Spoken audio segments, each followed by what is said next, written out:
Sa panahon ng kawalan ng katiyakan, may isang mensahe mula sa Diyos na nagbibigay liwanag sa ating landas, ang Revelation of Hope. Ito ay hindi lang isang serya ng pag-aaral sa Biblia, kundi isang paglalakbay tungo sa katotohanan, kapayapaan at buhay na walang hanggan.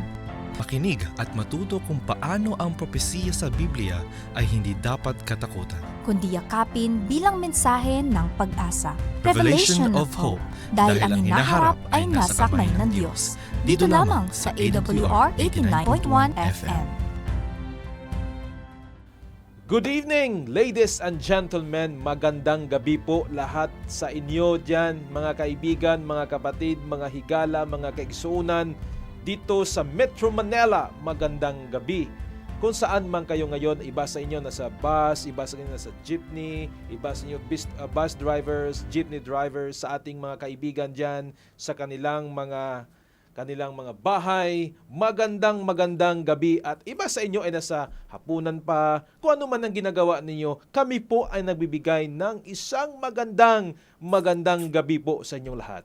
At sa lahat ng mga Ilonggo speakers sa Bacolod, sa Negros, sa Iloilo, madamo man kami nalipay sa inyong pakig-upod sa matag gabi.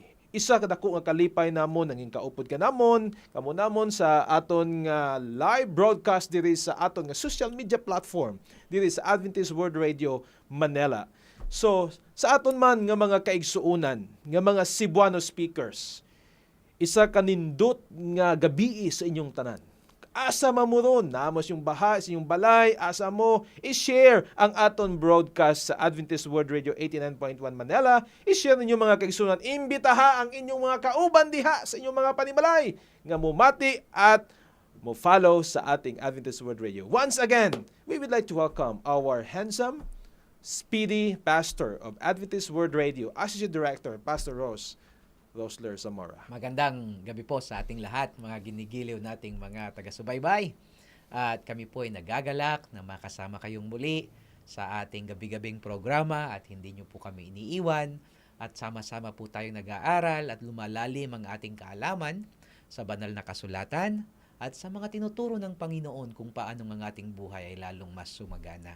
Ako ay natutuwa, Pastor Jeter, na makasama ka ngayong gabi at kayo pong mga tagapakinig, mga binati ni Pastor Jeter from Bacolod, from Mindanao, kung nasaan man po kayo ngayon, ang mga Ilocano, dyan po sa parteng norte, na yung Bagnarabi kakabsat, kada kayo amin nga awan malabasan, kastamad, untantumot aray Pangasinense, sa mga Pangasinense, masantos siya labid si katayo namin nagagi at ateng, sa Diyos lawas kumun, so sa iniwalad bilang sakid si katayo, ang bagdan si katayo sumanaaral, na sa salitay Diyos siya katawan. Maraming salamat po sa inyong pagsubaybay at ngayong gabi ay malalim na naman po nating uhukayin ang mga katotohanan mula sa banal na kasulatan. Pastor Jeter? Maraming salamat, Pastor Ross. Ang nafe-feel ko na habang tumatagal ang ating pagsasama dito ay lalo kang gumagwapo at yung boses mo ay talagang lalong gumaganda, no? Amen. So, Pastor Ross, bago tayo magsimula, ay napakaganda po na tayo ay humingi ng isang magandang leading ng Panginoon sa pamamagitan ng prayer. Tayo po'y manalangin, mga kapatid. Dakila at mapagmahal naming Panginoon, napakabuti mo sa buhay namin, na anupat sa bawat sandaling nagdaraan, hamantalang umiinog ang mundo, at lumalapit kami sa aming tutunguhan, at samantalang palapit kami ng palapit sa iyong pagbabalik. Salamat dakilang Diyos sa mga aral, karanasan, at sa lahat ng biyayang aming tinatamasa. Tunay na ang Diyos ay buhay. Naglalakbay kasama namin sa araw-araw. At nananabik kaming makita siya sa mga alapaap sa kanyang muling pagbabalik. Panginoon, humihiling kami ng awa. Nakikiusap po kami sa inyo. Tulungan po kaming maunawaan ang aming mga pag-aaral sa gabing ito sa pangalan ni Jesus. Amen. Amen. Thank you very much, Pastors, for the very beautiful prayer na ibinigay mo sa Panginoon ngayong gabi.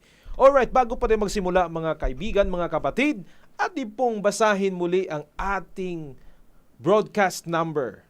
Ito po ay 0918-944-7891. Again,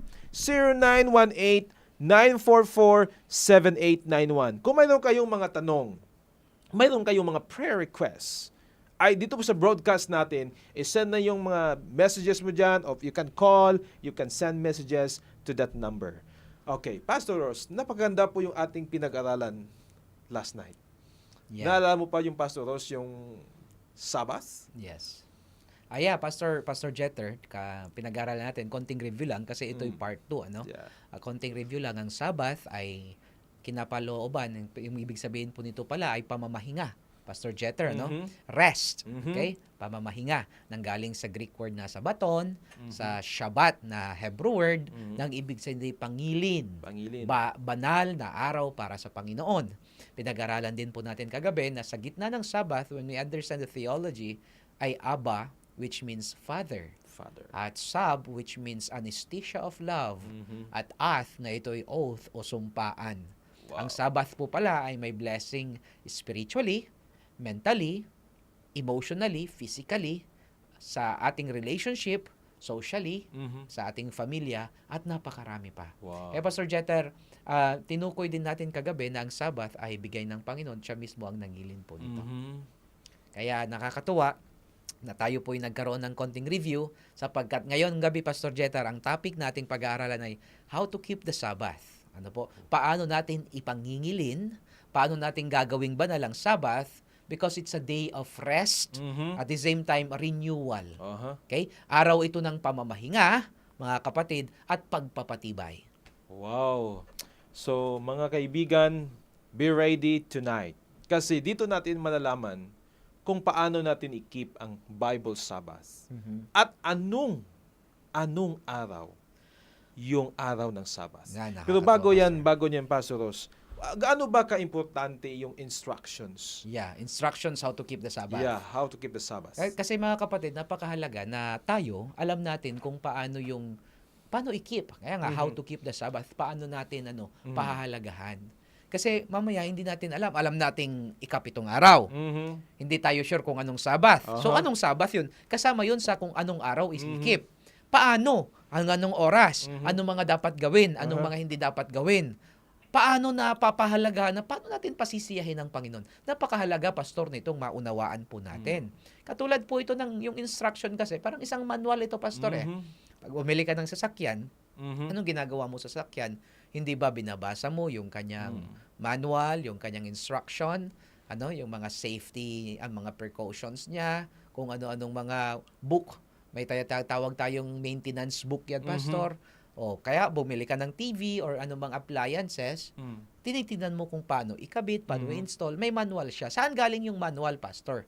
Galing yan sa manufacturer. Mhm. Okay? Ang Panginoon na siyang nagbigay ng Sabbath, na nagbigay din sa iyang buhay, meron siyang instruction kung paano mo ikikip ang Sabbath. Wow. Salamat, Pastor Ross. Kung titingnan natin, mga kaibigan, the importance of instructions, may mga elements po ito, Pastor Ross. Ito po yung tinatawag na yung, kapag may instruction, there will be a direction. When there will be a direction, there will be a thing that will be obedience.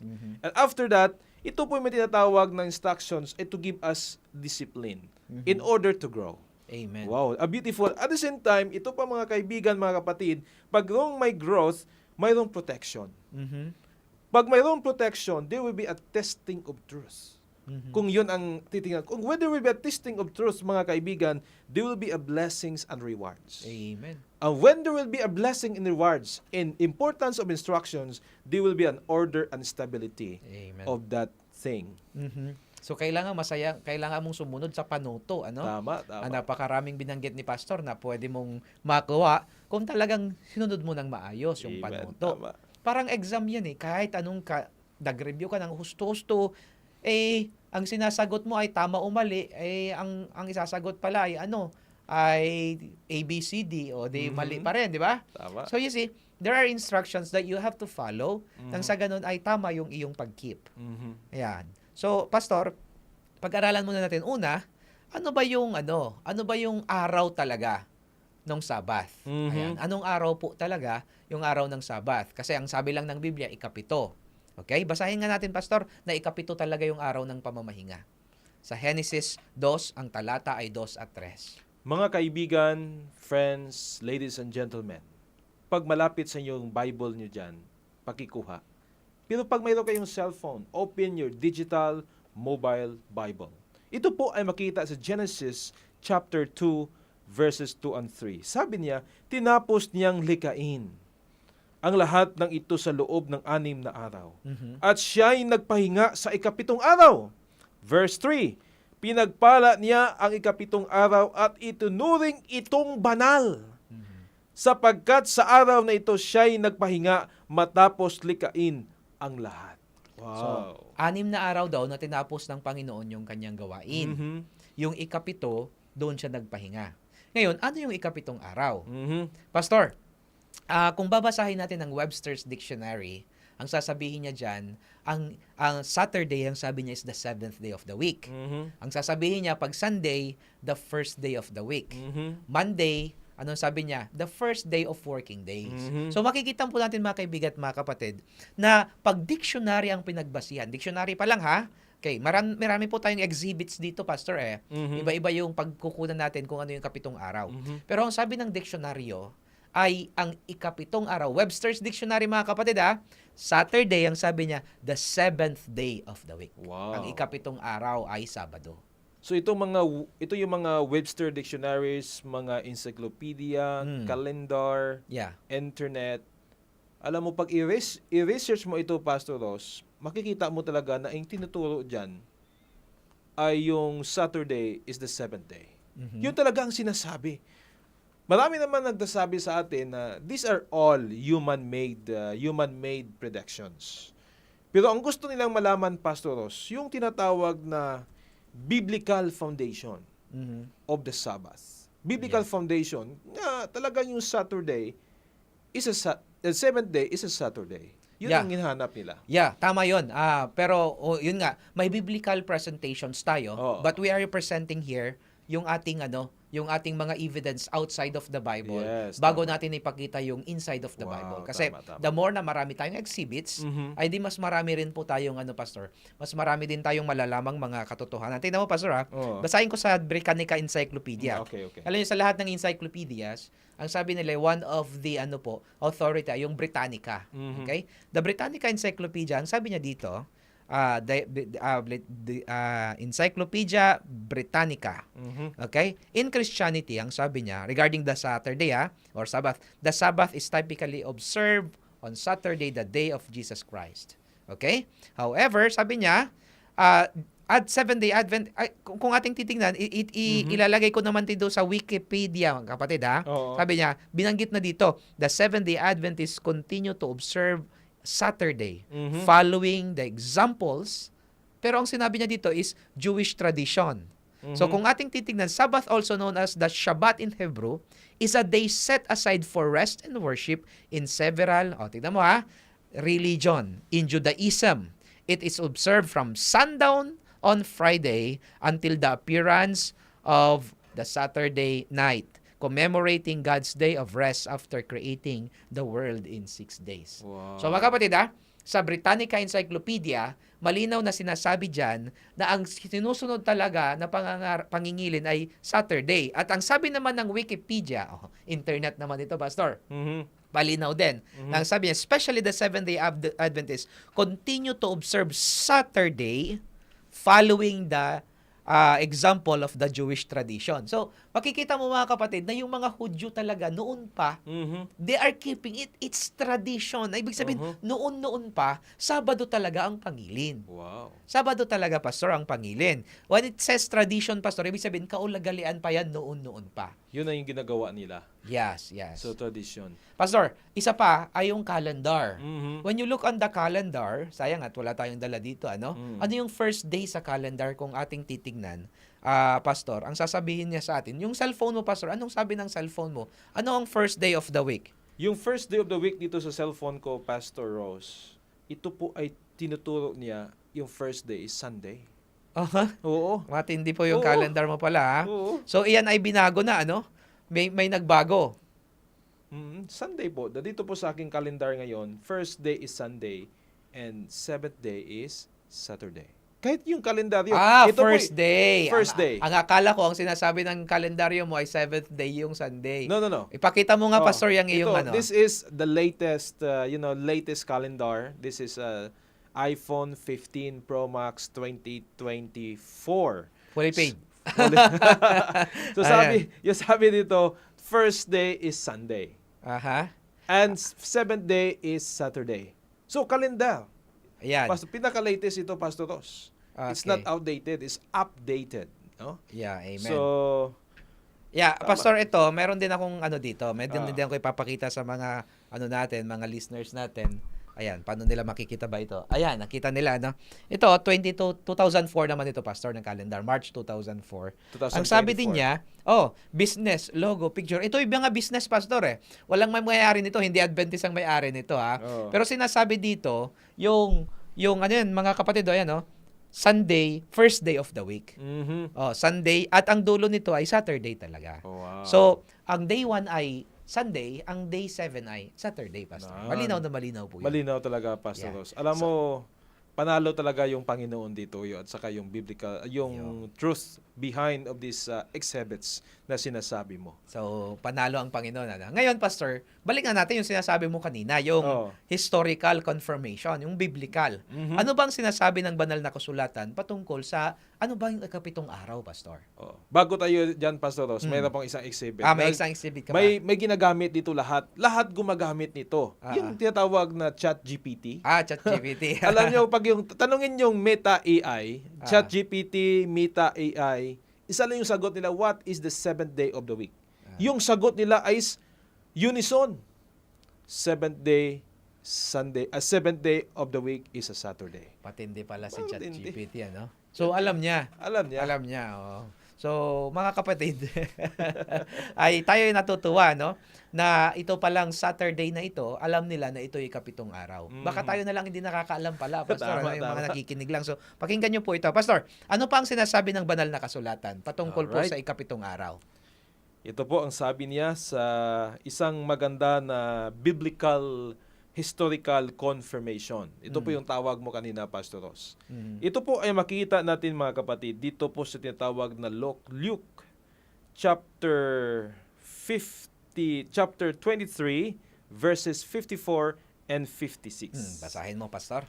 Sabi niya dito, kapag mayroon kayong Bible dyan, mga kapatid, kasi we are now talking about the historical confirmation and the biblical foundation of the Sabbath is a seventh day. Now, basahin ko. Una po tayo sa verse 54 ng Luke chapter 23. Sabi niya, araw noon ng paghahanda at magsisimula na ang araw ng papahinga. Remember Araw ng papahinga. So, Pastor, ang pinag-uusapan dito yung crucifixion ng Panginoon, Crucifixion, Yung pagkabayubay sa cross. Anong sabi? Anong araw daw po binayubay si Kristo sa cross? Oh, yun. Ang sabi niya dyan ay araw ng paghanda. Okay. Tuloy mo, Pastor? Sabi niya, sumama ka kay Jose, ang mga babaeng sumusunod kay Jesus mula pa sa Galilea. Nakita nila ang libingan at ang pagkalagay doon ng bangkay ni Jesus. So ito po, this is the story of the death of Jesus Christ. Yeah. So, sumama sila sa libingan. Okay. Kasi anong araw ngang si Kristo ay pinako sa cross? Alam natin yan, ano po? Alam natin Biyernes. Kaya tawag natin dyan, Biyernes Santo. Biyernes Santo. Kasi namatay dyan si Jesus alas 3. Ano po? Ikasyam nila doon, pero ikasyam sa kanila, pero alas 3 sa atin yon, mga kapatid, ng hapon. Alright? So, ang sabi niya dyan, alas 3 ng hapon, paghahanda, si Kristo na ipako sa cross. Dumilim pa nga ang langit eh. Kaya tinawag nating Biyernes Santo. Namatay si Jesus. Anong ginawa kay Jesus dyan? Inilagay sa libingan kasama ni Maria at ng kanyang mga kasamang babae. Iyan ang sinasabi ng banal na kasulatan. Alright. At anong sabi niya? Araw ng paghahanda. Okay. So kasi preparation po Preparation yun. day. Preparation para sa Sabat na parating. Tuloy mo, Pastor. Okay, tuloy natin, mga kaibigan, kasi maganda ito na pag-aaral. Verse 56, to be exact. Pagkatapos, umuwi sila at naghanda ng mga pabango at mira. Dahil sumapit na ang araw ng papahinga, mangilin sila ayon sa itinakda ng kautusan. Wow! Amazing! So ano sinasabi niya dyan, Pastor? Napakaganda po. Noon, dumating na yung kwan. Pagkatapos ng umuwi na sila kasi alam mo, preparation day, magsa-sunset na, ang ginawa nila, umuwi sila. Kasi maghahanda sila maghahanda sila para sa araw ng para Sabat. sa araw ng Sabat. Okay. So, umuwi sila at maghahanda sila kasi araw ng Sabat yung susunod, which is Sabado. Ganon kahalaga sa kanila ang araw ng Sabat. Na ano pat, ang Friday ay preparation na. Paghahanda na yon mga kapatid. Anong paghahanda? Anong klase ng paghahanda? Paghapon na, ay hindi na sila nagtatrabaho. Alam niyo po, sa mga institusyon ng Seventh-day Adventist, pag Biyernes na ng tanghali, hanggang half day na lang ang pasok niyan. Nasa opisina ka man, nasa school ka man, pag Biyernes, half day lang. Wow. Kasi yung hapon na yon, paghahanda na yon sa araw ng Sabat. Yung mga mag-travel na. Yung mga may pupuntahan, magpunta na. Yung mga magluluto, ihahanda nila, mamamalengke na yan. Kasi parating na yung araw ng Sabat na kailangang ipangilin. Napakaganda. Kung titingnan natin dito, dyan ang the greatest evidence na kung ano talaga ang araw na ikapito. Because of this event. Yes, Okay. Pastor. So, ituloy natin ha. So, si Jesus Christ, nandoon ha. Si Jesus Christ na ilibing na. Friday ng hapon, nandoon na siya. Okay. Maghapon ngayon ng Sabado, kinabukasan, Sabat, na mahinga si Kristo. Nasaan si Kristo yan? Patay siya dyan, Nasa libingan siya. Ituloy mo, Pastor. Sa Lucas 24:1 at 2. Okay, Luke chapter 24, 1. verse 1. Pastor Ross, titingnan ko muna dito sa ating yung isang verse natin. Okay, tuloy mo, Luke- Pastor. Mayroon dito na sabi dito sa Mark chapter 15, Okay. verses 42 and 43. Sige, Pastor. Sabi niya tuloy mo. dito, nang dumidilim na dumating si Jesus na taga-Arimatea, isang inigalang nakasapi ng Sanhedrin. Siya rin ay naghintay na maghari ang Diyos dahil iyon ay araw ng paghahanda o bispiras ng araw ng papahinga. So, nagkaloob siyang lumapit kay Pilato upang hingin ang bangkay ni Jesus. So, before in that, Pastor Ross, may nangyari na pala na gusto nilang hingiin ang bangkay ni Jesus. It is all about Friday, preparation day. So, yon. Ang tanong mo kanina, ipagpatuloy natin ang ano ang araw na makita natin dito sa Luke chapter 24 verse 1 and 2. 1 and 2. Sabi niya sa Luke 24 verses 1 and 2. Madilim-dilim pa ng unang araw ng Sanlinggo. Ayan. So, Wow. mga kapatid, tingnan nyo ha. Malinaw yung sinasabi kanina na Biyernes ng hapon ay inilibing na Jesus. Saan? Sa libingan ni Joseph of Arimathea. Ito po ay bagong libingan ng mayaman. Ay, paano yun? Paano nangyari? Nakapropesiya yan, sinabi yan ni Isaias na ililibing siya sa isang bagong libingan. Kung saan wala pang naglibing at hindi pa nagagamit. Napakagaling po ng propesiya. Kaya totoong siya po ay Diyos. Ano po mga kapatid? At sinabi pa niya dyan na noong unang araw ng Sanlinggo, bumalik si Mary at si Maria at ang Maria niyang kasama, Mary Magdalene at Mary the mother of Jesus, upang tignan. Ano daw araw, Pastor? Unang araw ng isang linggo. Isang linggo. Okay, tuloy mo, Pastor. Patuloy natin. Verse 2 in Luke 24. Nang dumating sila doon, nakita nilang naigulong na ang batong natakip sa libingan. So wala na doon si Jesus. Wala na doon. Wala na. Verse 3, Pastor. Tuloy mo. Verse 3, tuloy ko. Sabi dito, verse 3, ngunit nang pumasok sila, wala roon ang bangkay ng Panginoong Jesus. Wala na si Jesus doon. Bakit po? Nag-resurrect na siya eh. Pastor, tuloy-tuloy mo kung basa, Pastor. Verse 4, natigilan sila at nagtaka kung ano ang nangyari. Biglang lumitaw sa tabi nila ang dalawang lalaking nakakasilaw ang damit. Verse 5, dahil sa matinding takot, siya'y napatira pa. Tinanong sila ng mga lalaki, bakit ninyo hinahanap ang buhay sa lugar ng mga patay? Yun. Ay, grabe. So nakita niyo mga kapatid, ang sabi niya, pagbalik nila nung unang araw ng isang linggo, that should be Sunday, ay hindi na nila nasumpungan doon si Jesus. Bakit po? Kasi ang nasumpungan na lang nila, yung damit na natupi. Mhm. Pastor, ang ganda ng pagkakatupi ng damit Wow. ng ating Panginoon. Nakasalansan talaga kung titignan mo dyan, nakatupi. Oho. Bakit kaya, pastor, inilagay talagang nakatupi? Kasi unang araw na yun ng sanglinggo, nagtrabaho na agad ang ating Panginoon. Nagtupi na agad siya ng kanyang damit. Kasi tapos na ang Sabat, tapos na yung pamamahinga, nabuhay na siya Nabuhay na siya, mga kaibigan at mga kapatid. So anong nangyari? Ang sabi ng anghel, bakit nyo hinahanap ang buhay sa lugar ng mga patay? Tama. Wala na siya dito. Tama. Unang araw ng isang linggo. Wow. Anong unang araw ng isang linggo? Sunday. Okay, linggo. Ayan. Kaya nga, yung linggo, ano ang tawag nila dyan? Linggo ng pagkabuhay. Kasi linggo siya na buhay. Kung linggo siya na buhay, ang tawag dyan, unang araw. So, ang first day of the week ay Sunday, second day, Monday, third day, Tuesday, Wednesday ang fourth day, Thursday ang fifth day, Friday ay sixth day. Anong ikapito? Saturday. Sa Tagalog po yan ay Sabado, sa English po yan ay Saturday, sa Ilocano po yan ay Domingo, bakit Domingo? Hindi Domingo, Sabado. Ayan. Ang Domingo po yung unang araw ng sanlinggo. Yan. Ayan. Kaya mga kapatid, napakahalaga itong malaman natin, yung Saturday pala ay Sabado. Tama. Ito yung pagkabuhay. Ito yung araw ng si Kristo mismo, muling ano ba yan, Pastor? Nabubulol na ako. Ito yung si Kristo ay namahinga, nandoon din siya sa libingan at nagising nung linggo.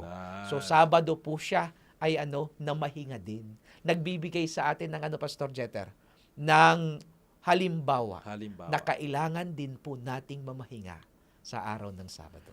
Ay, napakaganda po, Pastor. I can have the reflection a little time for this. Alam niyo pag yung even si Jesus pala, even though that He was here in this world, and He was dead, Amen. during the time, He followed the commandment. He followed the fourth commandment, Amen. to rest. To rest. So, tama yung sinabi nyo, on the first day of the week, mga kaibigan, mga higala, mga kaigsuunan, on the first day of the week, that is Sunday, si Jesus po ay nabuhay. Pero ang topic natin, seventh day, to prove that the Saturday is the seventh day with the biblical foundation. Ayan. So, napakalinaw yan, mga kapatid, Sabado, ang Panginoon natin ay ay namahinga din. Amen. At nabuhay siya ng linggo. Kung tawagin yan ay Domingo sa amin. Yan. Sa Ilocano. Domingo din sa amin, sa Domingo Ilonggo. din sa inyo. Ayan. Kaya may kaklase ako ng pangalan niya Doming Kaya pag Domingo. Domingo. Alright. So, balikan natin, Pastor Jeter, Okay. So, malinaw dito, Pastor, na na ang ikapitong araw pala ay Sabado. Sabado talaga. Kalendaryo, encyclopedia, diksyonaryo, maging ang Pasyong Bahal, hindi natin binasa dito, ang Biblia, nagsasabi talaga na Sabado ay ikapitong araw. Tama. Yan. So, Pastor, paano natin i-observe ang Sabat? Yan ang magandang tanong. Kasi marami tayong mga nagte-text at saka nagko-comments. Kung paano daw i-observe ang araw ng Sabado sa pagsimba. Yeah. Okay. Maganda lang, Pastor Ross, kasi mayroon tayong biblical day starts and kailan ba nagsimula ang araw? Gabi ba o araw? Yeah. Mayroon nagtanong sa akin yan Pastor, kailan nagsimula yung pag-count ng 24 hours? Yeah. Nagsisimula ba dyan sa araw o sa gabi? Yung iba, alas 12. Oo, alas 12. Kaya alam mo yung pag New Year, pag hintayin yung may countdown yan Pag 12:59 na, di ba? Oo. Inibilang nila hanggang sa 11:59 hanggang sa 10 seconds na lang. Pag alas 12 na, nagtatalunan. Di ba? Oo. Bakit, Pastor? Pag tumalon ka daw, kung hanggang saan yung talon mo, ganun din yung tangkad mo. Di ba? Tama pag New Year, yung New New Year Year, celebration, pagdating na counting 1, 5, 6, 7, 8, 9, 10, pagdating ng 0, 12 o'clock in the midnight, grabe na yung mga palupok. Yeah. Pero yun ba ang tinuturo ng Biblia? Yun ang tanong. Yan ba ang nasa Biblia? Ang iba naman, sabi nila, alas 6 ng umaga. Pag sikat ng araw sa alas 6 ng umaga hanggang sa alas 6 bukas, yun yung yun yung sinasabi nilang kung Sabado or Biyernes. Tanungin natin ng Biblia, Pastor. Okay. According to Genesis, we back to the generation of the creation during the time. According to the book of Genesis, chapter 1, verse 5, it says here, ang liwanag ay tinawag niyang araw. at ang dilim naman ay tinawag na gabi. Lumipas ang gabi at sumapit ang umaga, iyon ang unang araw. So ano sabi niya diyan, Pastor Jeter? Lumipas ang Ang gabi, Aha. dumating ang araw. Ayan. So gabi talaga nag-i-start pala. Gabi talaga. Gabi nag-start. So, kung ating titignan, basahin pa natin, meron pang isang text dito, Pastor, no? Sa Leviticus 23, ang bersikulo po ay 32. Okay, Pakibasa, Pastor. ito po yung observance. Mas malinaw dito. Mas malinaw ito, no? Ito po yung observance, mga kaibigan. According to Leviticus chapter 23 verse 32, sabi niya dito, sa araw na iyon, kayo ay dapat magpahinga at huwag na kayong magtrabaho mula sa gabi ng ikasyam na araw hanggang sa kinabukasan na hapon at mag-ayuno kayo sa mga araw na iyon. Yan. Ang sabi niya dyan, mula sa gabi. So, nagsisimula talaga mula sa gabi hanggang sa pagsibsib ng araw ulit sa mga susunod na araw. Ano po? Kaya sabi niya, from even to even. Mula sa paglubog hanggang sa paglubog. So, napakalinaw po niyan, mga kaibigan at mga kapatid. Paano mo daw ikikip yung araw ng Sabbath? Ang sabi niya, from sunset. So, kahagabi, Biyernes ng sunset, ng hapon, nung sumibsib na yung araw, nung lumubog na yung araw, Sabado na yon, counted na. Hanggang sa Sabado ng hapon, hanggang sa lumubog ulit yung araw sa Sabado ng hapon, doon din po matatapos ang Sabbath. Oy, so it means from sunset to sunset. So, kung yun ang ating ibibase, Pastor Ross, sa banal na salita ng Panginoon, according to the Bible, magsisimula pala yung araw na pahinga Friday sunset. Sunset. Pag Biyernes pa lang is the day of preparation, pag sunset na, yun po ay nag-start na yung celebration ng Saturday. Yes. Yan Okay. po, to be exact, para maliwanagan po natin tayo mga kaibigan. So pagdating na ng sunset ng Biyernes ng hapon, ano yung ating gagawin? What do we do to celebrate? Sabi mo, celebration. Kasi fiesta ito eh. Fiesta po ito, so may celebration. At the same time, may observance. So anong gagawin sa celebration na iyan? Ano yung mga i-observe natin sa araw ng Sabbath? Number 1 dyan ay ano, Pastor Jeter? Sabi niya, rest. Rest. Tulad ng binanggit natin kagabi, magpahinga. Hindi ibig sabihin na matulog maghapon. Kundi ano po dito, rest from your regular work.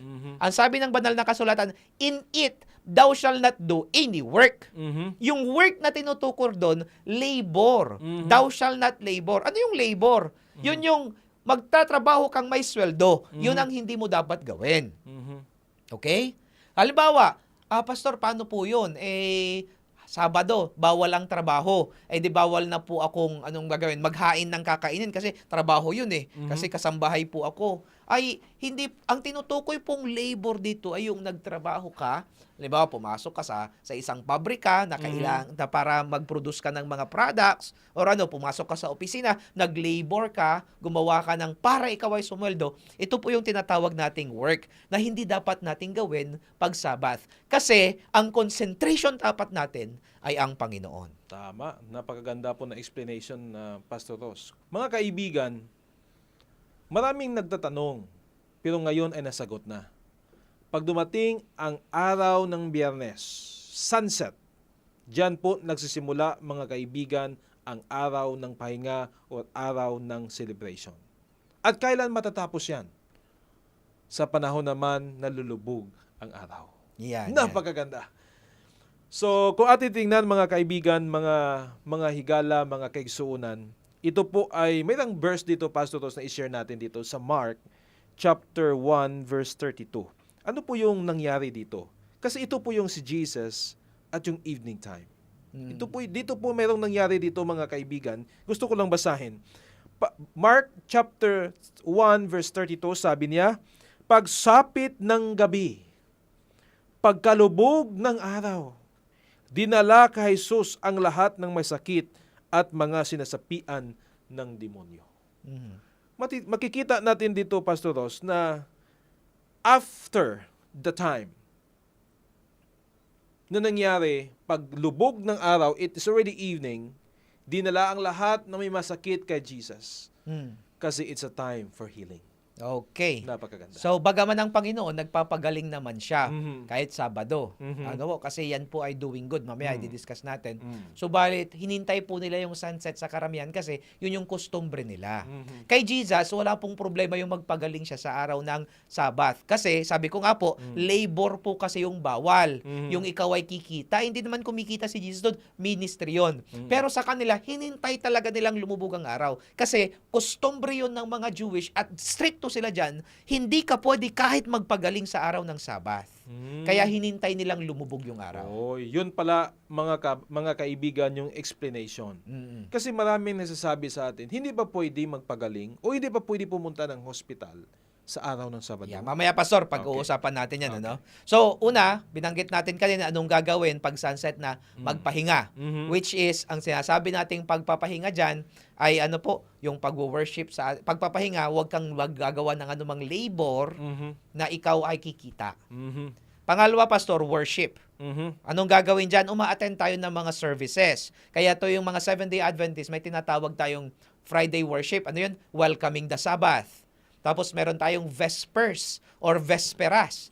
Itong Vespers, mga kapatid, o Vesper service, kung tawagin natin, nagpupunta tayo sa church, nangingilin tayo, nagsasamba tayo, upang i-welcome din yung Sabbath. Ano po? Bagaman nandun na, para i-prepare tayo sa darating na Sabado.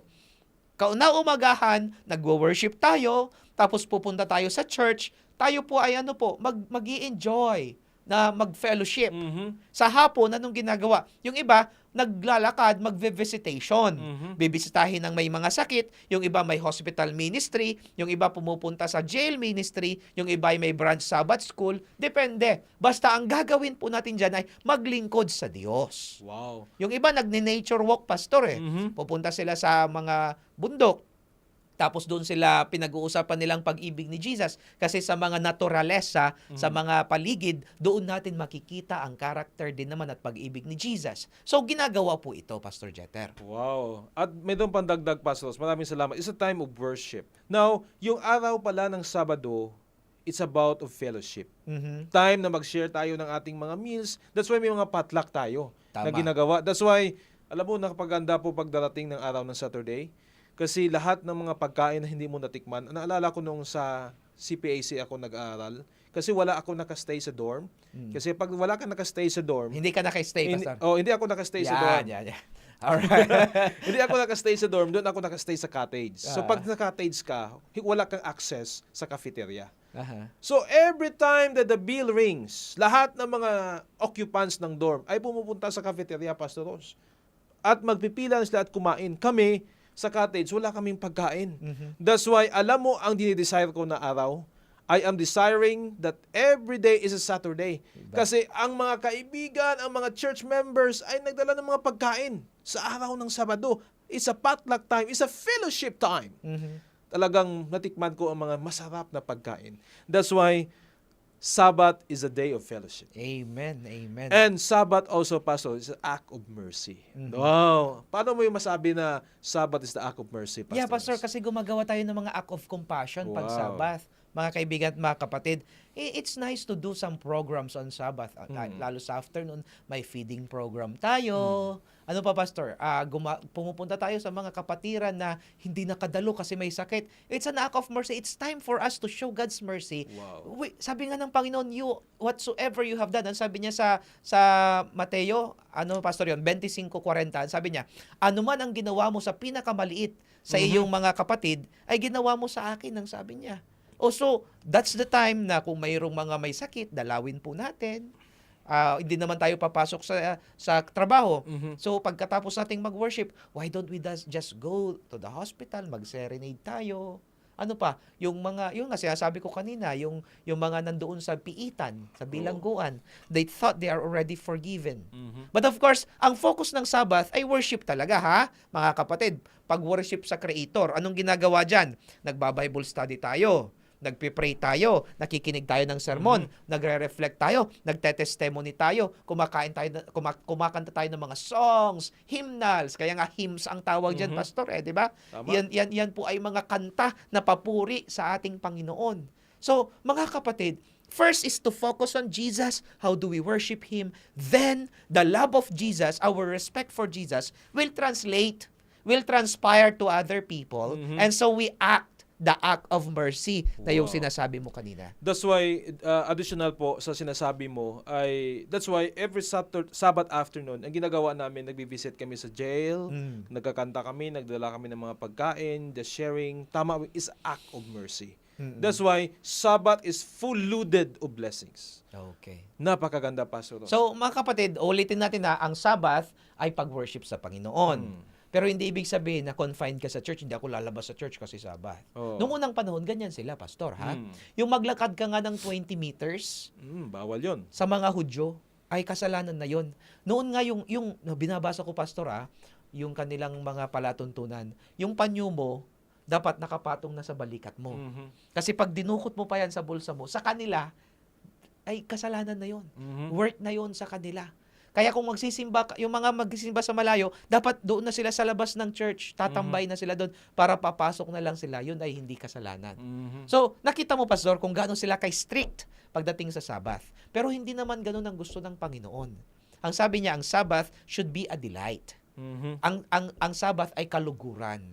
Ang dapat naging masaya po tayo sa araw ng Sabbath. Wow, praise the Lord. So, napakaganda po yung ating pag-aaral ngayon mga kaibigan doon sa mga nakikinig. Kung hindi nyo pa na-experience nung pumunta ng church sa araw ng Sabado, I am encouraging you. And the Bible is encouraging you, and even Jesus is calling you right now to make a decision, to make a choice to accept the Bible Sabbath as a day of worship and to worship God during Saturday. Amen. So, Amen. balik tayo, Pastor Ross. Yung tinatawag na paano yung gagawin? Ano bang i-reframe natin? Pag araw ng Saturday, ano yung gustong iwala ng Panginoon na hindi natin gagawin? Basahin natin, Pastor, ha? Okay. Dito sa Isaiah 58 verse 13. Basahin po natin, sabi dito, sinasabi pa ni Yahweh, o Diyos, iyong igagalang ang takdang araw ng papahinga. Huwag kang gagawa para sa pansariling kapakanan sa araw na banal. Huwag kang gagawa ng sariling kapakanan. So sabi niya, kung iurong mo ang iyong mga paa, gusto ko yung ibang translation, Pastor, kung iurong mo ang iyong paa sa paggawa ng anumang bagay para sa iyong sarili sa araw ng Sabath, anong katulad nun? Ay yung sarili mong kapakanan. Halimbawa, uunlad ka ng magkakapera ka, business. Ano pa? Mag-shopping ka kasi para sa sarili mong kapakanan. Personal. Yeah. So any work that is not related to worship. Ano mang bagay na hindi related sa pag-worship sa Panginoon sa araw na iyan ay huwag nating gagawin. Wow, just like yung mga things na hindi makapagbigay ng kasiyahan sa Panginoon. Yes. Tulad ng, sometimes nababrow tayo. That's why yung mga ibang mga kaibigan ko, pag Saturday, ino-off nila yung phone nila. Kasi very destructive eh. Yeah, tama naman. So ano ba yung mga nakaka-distract sa atin pag araw ng Sabath? Ay sana hindi natin gamitin. Pero ngayon, Pastor, halimbawa, Sabath, meron tayong live sa Hope Channel, hindi makasimba at may sakit. Pwede yon. Pwede yun. Pero pagkatapos sana, ay huwag nyo nang pumunta sa ibang page ng Facebook or YouTube. Baka masinsay yung ating focus, hindi tayo makapag-worship sa ating Panginoon. Panonood ng TV. Halimbawa, Pastor, panonood ng TV, nung mga bata pa kami, naalala ko yung lola ko kasi talagang Adventist yan. Alam mo, pagka noon, naalala ko, pagka may bayabas siya, ang puno ng bayabas. Marami kaming bayabasan noon, Pastor, yung guwapol. Pag binigyan mo siya, tatanungin ka niya, kailan mo pinitas? Kasi pag pinitas mo sa araw ng Sabath, ayaw niyang kainin. Ganun ka sila ka-religyoso. Magandang sundan natin yun eh. Ngayon, katulad din ng panonood ng TV noon, pag Biyernes na ng hapon, sarado na ang TV. Hindi ka na pwedeng manood kasi nga, yung TV, kung anong klaseng entertainment ang kinikintil sa isip natin. Na siyang minsan ay nakakasira pa sa atin. Ngayon, hindi na masyado ang TV eh. Di ba? Pero ang social media, say cellphone, mga kapatid. Say Facebook, mga kapatid. Nag-scroll naman ako ng mga Adventist. Okay po 'yon kung pinapanood nyo po yung katulad ng programa ngayon. Pero madaling masinsay, baka mapunta kayo sa Drama Box. Saan pa sila pwedeng mapunta, Pastor? Ay, marami pa. Sa mga reels na nakakatawa. Mga reels sa YouTube, yung mga dancing, yung mga in general, Pastor Ross, ito po yung tinatawag na secular entertainment. Secular entertainment. Alam niyo, kung tatanungin nyo kami, ano yung secular entertainment? Yung mga things na hindi sa Panginoon, secular entertainment yon. Nung you are watching something just to satisfy your own personal happiness is not the happiness of God, yun po tinatawag na secular entertainment. Gusto mo magbigay ng example, Pastor Ross? Tulad ng magwa-watch ka ng basketball sa araw ng Sabado, hindi naman yan sa Panginoon. Personal entertainment yon. Watching basketball, Okay. playing games. Di ba? Yun ang mga things na ginagawa ng mga tao ngayon na hindi dapat gawin. Kasi Sabbath day is a holy day. Yan. Pastor, meron na lang tayong 10 minutong naiwan. Oo nga. Kaya may discussin lang tayo, Pastor, yung Okay. mga common questions about the Sabbath. Okay. Okay? May mga simpleng mga tanong na gusto nating tanungin kasi alam natin si Jesus. Pastor, bago natin discussin yan, sabihin natin, si Jesus ba nangilin ng Sabbath? Mhm. Nangilin din po siya. Pastor, basahin ko ha. Oo. Dito sa Lucas 4, ang versikulo 16, maging si Jesus nangilin ng Sabbath, Pastor. Mhm. Basahin ko dito po sa Okay, ano. go ahead. Yeah, sa Luke chapter 4, verse 16, ito ang sinasabi. Okay? Pumunta si Jesus sa Nazareth, kung saan siya lumaki. Si Jesus, kaya Jesus Nazareno ang tawag, ano? Okay? Isang araw ng Sabbath. Sabbath daw po ito, Ang importanteng araw ng pahinga ng pahinga. Pumasok siya sa sinagoga na gaya ng dati. Mhm. Gusto ko itong Pinoy version na ito. Tumayo siya para basahin ng scriptures. Wow. So, kung atin titignan, si Jesus Christ, mga kaibigan at mga kapatid, siya mismo, Jesus Christ himself, pumunta sa Nazareth kung saan siya lumaki. Ang sabi niya ay, sang-ayon sa kanyang gawi, Mhm. sang-ayon sa kanyang ugali, according to his manner, according to his custom, Wow. siya'y pumasok sa church, hindi lang pumasok, nagbasa at nag-preach. Wow. So, Jesus Christ himself went to church. Sa Acts makikita natin na even the disciples went to church every Sabbath. Kahit no si Jesus Christ na ipako na sa cross, si Jesus Christ nandoon na sa langit, the apostles, the disciples, the early church members, they went to church every Sabbath and keep the Sabbath holy. Wow. So, si Jesus, nag-keep ng Sabbath. Hindi niya question. Nagsimula yan kay Adan, nag-keep ng Sabbath. Kay Abraham, sa mga Israelita, nag-keep sila ng Sabbath. Kaya dire-diretso yan. Hindi yan natapos. Kaya nga pinaalis sa Egypt itong mga Israelita Kasi hindi sila makapag-keep ng Sabbath. Kaya sila'y inilalis ng Panginoon upang makapunta sa ilang at doon sila mag-worship. Because Sabbath worship is so important. Even the early churches, they kept the Sabbath. The Jews kept the Sabbath. Jesus did not question kung nabago ma hindi. Ikinip niya yung Sabbath. Hindi siya question na naging, bakit nyo pinalitan? Hindi napalitan. Ibig sabihin, Saturday yung Sabbath. Hindi napalitan. Hanggang sa ngayon, ang Sabado ay ipapangilin ng mga taong nagmamahal sa Diyos. Hanggang sa bagong mundong nilikhain ng Panginoon, Sabbath will be kept. Maraming salamat. Napakaganda po na pag-illustrate mo, Pastor Ross, yung tinatawag na the Sabbath. So, balik po tayo sa sinabi mo kanina. I-discuss natin yung questions in the little time. Questions. Mayroong tanong dito, Pastor Ross. What if I have to work on the Sabbath? Okay lang ba na magtrabaho ko sa araw ng Sabado? Yan yung sinasabi ko po sa inyo kanina. That is labor. Ano? At ang sabi niya, thou shall not labor. Huwag daw tayong gagawa ng anumang gawa. Sa araw ng Sabbath, it is the rest day for the Lord. So pagka may, alam ba, pastor ako, gusto ko talaga kaso may trabaho ako. Pray it to the Lord. Kausapin niyo ang boss niyo, daw baka pwede. Ipag-ayuno niyo yan. Sabihin niyo sa Panginoon, Lord, please help me. Ayaw ko talagang masirain ng Sabbath. And ask for a day off. Yes. Kung hindi ay God will prepare something better for you. Pero ang sabi ng Biblia, hindi talaga pwede. Ang araw ng Sabbath ay pamamahinga. Hindi ka pwedeng maggawa ng labor. Maraming salamat. Mayroong ikalawang tanong, Pastor Ross. Pwede ba mag-travel during Saturday? Ayan.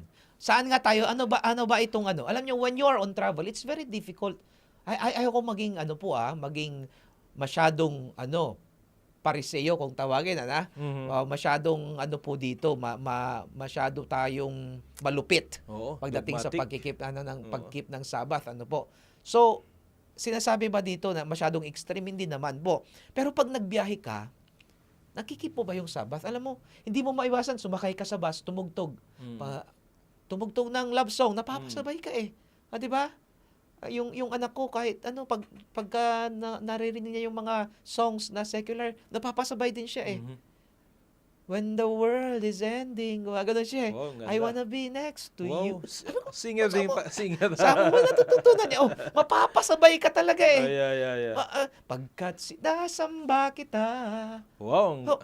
ang ganda ng boses mo, Pastor Ross. Pastor, kasi alam mo, Pastor, pag pumapasok ako sa CR at naliligo, ang ganda ng boses ko. Pag lumalabas ako, parang iba. Pero sa CR, mabaganda yung boses ko. Parang gano'n, Pastor. Balikan natin, Pastor. Okay. Wala tayong oras. Pag nag-travel tayo, maraming distractions, in short. Okay. Pag nag-travel tayo sa araw ng Sabbath, mga kapatid, it Mhm. will be hard for us to keep the Sabbath. Mhm. Kasi, paano ka mag-worship? Ang daming taong gumigilid. Kung driver ka man, di nakakonsentrate ka sa kalsada. Mm. Okay? So, how can you worship? So, as much as possible, we avoid traveling. Aliban kung emergency. Emergency. Yeah. Kaya nga kami ni Pastor Jeter, mga kapatid, kasi nag-uwian kami sa Cavite every night. Mm. Ngayon, ang ginawa namin, dito na kami natulog sa Manila Oh. nung Friday night. Mhm. Sa hindi lang malamig, Pastor, mas malamig na lugar yung tinulugan natin. Ano? Okay, para hindi na kami mag-travel. Why? We are preaching this, so we have to keep this. Amen. That's Yeah. true. So, wag mag-travel. Ang advice ay, wag mag-travel kung emergency lang pwede. Oh. Pero yung mag-travel ng malayo, ha? Baka naman ang tinutukoy yung travel ay 5 kilometers, ay pwede naman yung papunta sa church. Oh. Pero yung Amen. maghapon ka mag-travel, hindi ka na makasabat, ay hindi pwede. Last question, Pastor Ross. Mm. We have 4 minutes. It's okay to enjoy leisure activities on the Sabbath? Okay lang ba? It's okay to enjoy the Sabbath, but not on leisure na tinutawag natin. Anong leisure ba yon? Okay? Kasi pag sinabing leisure, baka naman maglaro ka ng basketball. Oo, O tama. baka naman manood ka ng TV na sinasabi natin or mag-mall. Ay, hindi pwede, mga kaibigan at mga kapatid. Para sa Panginoon yan. Okay? Yung pagmumol na yan, gawin na natin sa ibang araw. At maging yung sa pagmumol, dapat, pati yung bibilin mo, sa Panginoon din yan. Tanungin mo sa Panginoon. Bibili ka ng sapatos na nagsa 10,000. Mhm. O, samantalang maraming kailangang mga, hindi ko sinasabing huwag kayong bumili. Pero kung magiging practical tayo, mga kaibigan at mga kapatid, di ba? Pastor Jeter? So, again, leisure, you can do that on other days. Pero pag Sabbath, para lang sa Panginoon yan. Pastor, meron pang isang tanong dito. Paano yung pagbili daw? Halimbawa, bibili Mhm. sa araw ng Sabbath. Anong gagawin natin? Pwede ba tayong bumili sa araw ng Sabbath? Pastor Ross, sabi ng Bible kanina na we learned about Friday is a preparation day. Mhm. So when we talk about preparation, lahat po i-prepare na. Pag yung bibilhin mo ay hindi naman yan para sa Panginoon at pwede pa naman magawa yan pagka next day na lang. Yeah. So yun ang principle ng tinatawag na preparation day. Kung pwede mabili at prepare na lahat by Friday, it could be good. Yeah. So, Pastor, tama yun ha. Yung pagbili, mga kaibigan at mga kapatid, hanggat maaari ay iwasan po natin Iwasan yan. na natin. Malibang wala tayong tubig, uhaw na uhaw tayo. Yung Mhm. tubig, needs yan eh. Yung needs siguro pwede. Mhm. Yung emergency. Pero wag naman puro emergency lagi. Mhm. Pero yung wants natin, yung pagbili, yung trade Mhm. para tumubo, ay hindi sana. Hindi po Tama. pwede. May example dito sa Nehemiah 13, Pastor ha. Mhm. Basahin ko sa Ingles. Sige, basahin. In those days, sabi niya, I saw people in Judea trading wine presses on the Sabbath. Sabbath talaga, Pastor. And Mhm. bringing in grain and loading in on donkeys together with wines, grapes, figs, and all the other of the loads. So may mga merchant daw sila na mga pinagbibili. And they were bringing all this into Jerusalem on the Sabbath. Therefore, ang sabi ni Nehemiah, alam mo si Nehemiah, ito yung ito yung leader na nanuntok sinuntok niya yung mga kalaban. Oh. Ayan. Galit siya sabi niya, therefore, I warned them against selling food on that day. Mhm. Sabi niya, huwag kayong magtitinda ha. Bawal kayong magtinda pag Sabado kasi ito'y araw ng pangilin. Amen. So yung pagtinda at pagbili ay iwasan po sana. Maliban lang, of course, again, hindi po ako isang pariseo dito na magsasabing bawal talaga. Kung emergency, katulad ng may sakit, bilhan ng gamot. Or nauuhaw, walang tubig, bumili ng tubig. That's fine. Pero yung bibili ka para sa leisure mo on Sabbath, ay ang sabi ay, wag daw po. Wow, napakaganda. So, it means, ladies and gentlemen, friends, ito po yung nakikita namin na yung presentation ng Panginoon dito ay gusto niya lang na mabigyan ka ng isang araw na makasamba sa Kanya to experience the goodness and His blessings. Amen. So, Pastor Ross, ano po yung last statement mo? Yeah, mga kaibigan at mga kapatid, again, i-review natin, ang Sabbath binigay, hindi para maging pabigat. Ang sabi nga ng Isaiah 58:13, kung tatawagin nating kaluguran, we should call Sabbath delight. Ano yung delight, Pastor? Kasiyahan. Hindi siya pabigat. Sabi ko nga sa inyo, ginawa ito na parang upuan ng tao para tayo magpahinga, hindi para binubuhat. Pastor, alam mo nung bata ako, ang favorite part ko ng Sabbath, sunset. Yung patapos na. Uy! Kasi makakapaglaro na ako. Pero yun yung kaisipan ng bata. Pero ang kaisipan nagmamature sa pananampalataya, ang Sabbath ay hindi pabigat, kundi ngayon, pag Sabbath, excited naman na ako. Kasi natitigil ka sa trabaho, titigil ka sa anumang ginagawa mo, titigil ka sa anumang stressor sa buhay mo. Why? Because you're focused on worship. And it's a beautiful, beautiful experience. That's why it's called a delight. So mga kapatid, ang Sabbath ay delight. Hindi po parusa, hindi pabigat, kundi kasiyahan. Paano ikikip ito? Amen. Pagsamba sa Panginoon. Limutin na namang bagay na gumugulo sa isipan, mag-focus sa Panginoon. Sinisimulan ito sunset ng Friday hanggang matapos ang sunset sa Saturday. Ito mga kapatid ay mga bagay na bawal magtrabaho, magwo-worship tayo, gagawa tayo ng mabuti.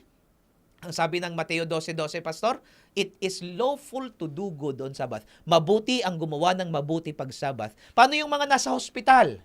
They are saving life. Yung mabuti dito, Pastor, yung katagang mabuti, ang ibig Amen. niyang sabihin doon ay saving life. Amen. Kaya yung sa hospital, kung ikaw ay doktor, kung ikaw ay nurse, no problem. Amen. Pero ischedulean mo na wag namang araw-araw o every Sabbath ikaw ay naka-duty. Amen. So ito yung beauty ng Sabbath. Again, Pastor, nung binigay ng Panginoon ng Sabbath, there should be common sense in keeping it. Amen. Okay? This is to what? To make your relationship with God better. And as you become better in relationship with Him, you will know what to do and what not to do on Sabbath. Amen. Thank you very much, Pastor Ross. We don't have time anymore. I just want to give a powerful, statement this evening. If you need Christ, experience the goodness of the Sabbath. Naghihintay ang Panginoon ngayong gabi sa inyo. Experience, accept, and be blessed every time yung Saturday dumating sa buhay mo. Tayo po ay manalangin, Pastor Ross. Tayo po'y manalangin. Panginoon, maraming salamat. Ikaw po ang sentro ng Sabbath. Ikaw ang dahilan kung bakit kami sisimba. Hindi po tutungkol sa kung faithful kami sa pag-keep ng Sabbath, kundi dahil faithful ang Panginoon sa amin, kaya sa amin pupuriin siya. Panginoon, salamat po sa aming pag-aaral ngayon. Bigyan po kami ng patuloy na katalinuhan upang patuloy po namin itong mai-apply sa aming araw-araw na buhay. Salamat po sa katalinuhang binigay.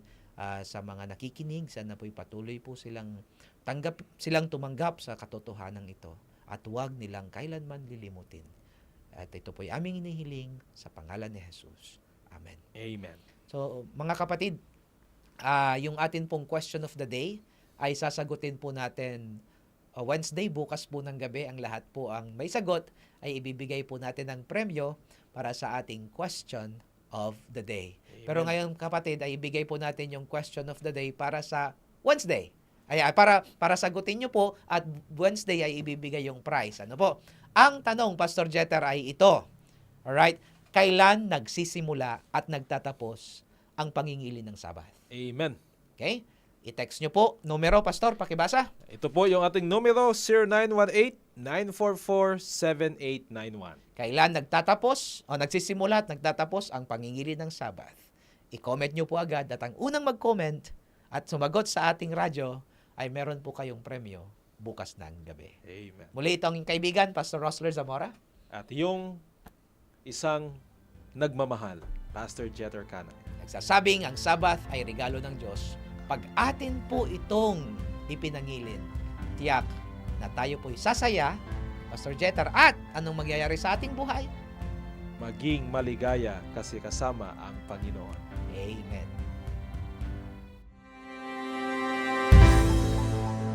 Sa panahon ng kawalan ng katiyakan, may isang mensahe mula sa Diyos na nagbibigay liwanag sa ating landas, ang Revelation of Hope. Ito ay hindi lang isang serya ng pag-aaral sa Biblia, kundi isang paglalakbay tungo sa katotohanan, kapayapaan at buhay na walang hanggan. Makinig at matuto kung paano ang propesiya sa Biblia ay hindi dapat katakutan. Kundi yakapin bilang mensahe ng pag-asa. Revelation of Hope, Dahil ang hinaharap ay nasa kamay ng Diyos. Dito lamang sa AWR 89.1 FM.